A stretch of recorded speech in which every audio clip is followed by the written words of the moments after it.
श्लोक 17 पाठ 2 गीता का सार दूसरा पाठ। अविनाशी तु तद्विद्धि येन सर्वमिदं ततम् विनाशमव्ययस्यास्य न कश्चित् कर्तुमर्हति। नाशरहितो तू उसको जान जिससे ये संपूर्ण जगत दृश्यवर व्याप्त है। इस अविनाशी का विनाश करने में कोई भी समर्थ नहीं है। 17 व्याख्या। इस श्लोक में भगवान श्री कृष्ण अविनाशी तत्व के बारे में बता रहे हैं। वे कहते हैं कि इस पूरे ब्रह्मांड में जो भी कुछ भी है उसका एक अविनाशी तत्व है जो सब जगह व्याप्त है। इसका तात्पर्य यह है कि ब्रह्मा, विष्णु, महेश और सभी प्राणियों के अस्तित्व के पीछे एक अनश्वर तत्व है। भगवान श्री कृष्ण कहते हैं कि इस अविनाशी तत्व की नाश की कोई संभावना नहीं है। इसे नष्ट करने की क्षमता किसी के पास नहीं है।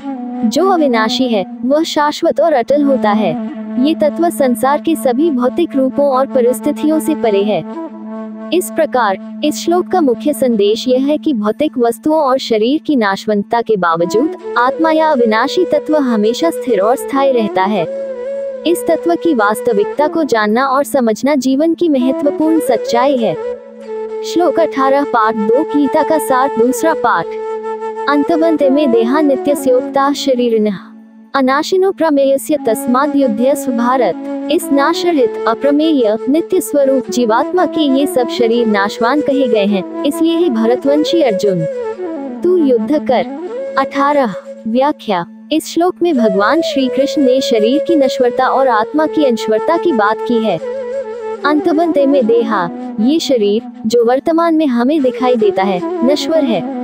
इसका जन्म और मृत्यु होती है, इसलिए यह समाप्त होने वाला है। नित्यस्योक्ता शरीरिणः, इसके विपरीत आत्मा, जिसे शरीर में रहने वाला कहा जाता है, नित्य है। आत्मा को जन्म और मृत्यु का कोई अनुभव नहीं होता। ये सदा अचल और शाश्वत है। अनाशिनो प्रमेयस्य, आत्मा अचंचल, अनाशिन और अदृश्य अप्रमेय है। यह न तो समाप्त होती है, न देखी जा सकती है और न ही मापी जा सकती है। तस्माद् युध्यस्व भारत, इस ज्ञान को समझते हुए हे भारत अर्जुन तुम युद्ध करो, क्योंकि शरीर का विनाश असहनीय है जबकि आत्मा अमर है। इसलिए युद्ध में लिप्त रहना तुम्हारे धर्म का हिस्सा है और इसमें तुम्हें किसी प्रकार की चिंता करने की आवश्यकता नहीं है। इस श्लोक के माध्यम से भगवान श्री कृष्ण अर्जुन को ये समझाते हैं कि भौतिक शरीर की मृत्यु से आत्मा पर कोई असर नहीं होता।